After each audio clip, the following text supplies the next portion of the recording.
This is the TB8, or the Techbear 80, from Techbear Studio, which is a Chinese keyboard design studio. Now, they don't have any online presence other than a Chinese Z Frontier profile, and based on that profile, it looks like the TB8 is their first design. Now, there's nothing wrong with that, and the board already went through group buy at clickclack.io. I was asked to take a look by Aregs from NLandKeys, who will be selling the board as a pre-order / in-stock sale. Now, unfortunately, I do need to address some of the rumors going around on Reddit that NLandKeys was exit scamming after some of the drama surrounding the QB interest check, as well as delayed orders and group buys. I've gotten to know Aregs pretty well on a professional level since my review of the Mirror 98, and in my humble opinion, NLandKeys, as a pretty small but growing company, is learning how dangerous it is to overpromise and underdeliver, which is really not a good look, especially with the community being on edge with all the failed vendors happening lately. But to their credit, they are processing refunds upon request with no questions asked according to people on their Discord, so they aren't having to resort to chargebacks at the bare minimum. Hopefully, NLandKeys will get their logistics figured out, but in the meantime, if you're hesitant to buy from them, I'd recommend waiting for in-stock items only. Getting back to the TB8, it's a gasket or top-mounted 10 keyless keyboard with a few different options based on your preference. It has my favorite new feature in the hobby, ball catch screwless assembly, and a front height of approximately 23mm with a 7-degree typing angle.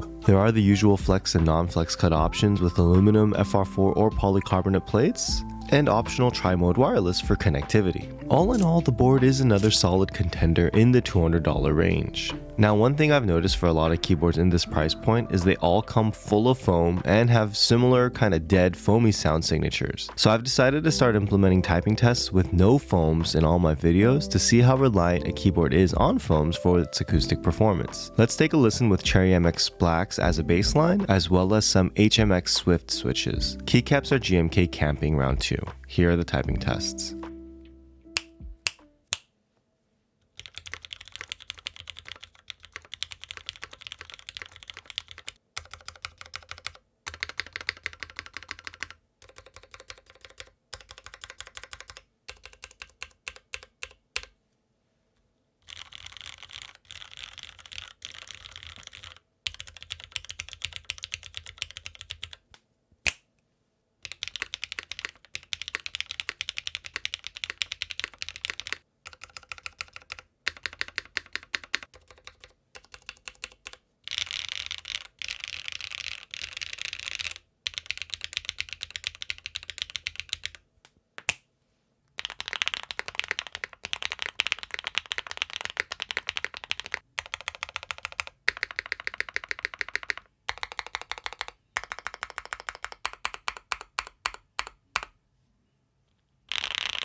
Overall, the board sounded pretty decent even with no foams, although there was a little bit of hollowness. I think the ball catch easy assembly boards that I've tried all have a similar slightly hollow sound signature with no foams, which makes me wonder if there's a trade-off that has to be made due to the ball catches not fastening as securely as screws, somehow affecting the sound signature. I like the design of the board and it's comfortable to type on. And compared to another solid board in this price point in the Qwertykeys Neo 80, you're looking at $155 compared to roughly $185 for the TB8. Now, one other board that's probably going to see a lot of direct comparisons is the upcoming Cycle 8 from TKD, which is a collaboration between Vertex and Equals. The two boards share a lot of characteristics, and I'd expect pricing to be very similar as well if the Cycle 7 group buy is any indication. One minor difference between the two is the front height and typing angle, with the Cycle 8 having a front height of only 17.5mm with what looks like no feet, and a slightly more elevated 8-degree typing angle. The Cycle 8 will also include support for split O-ring mount, although having tried it on the NK7iv, I'm not convinced split O-ring offers any tangible benefit over gasket socks, but your mileage may vary. At the end of the day, having more options in the high quality yet affordable keyboard space is a great thing, and if you like the design with the subtle RGB accent and the weight design, this is pretty great choice. Check out some more keyboard content here.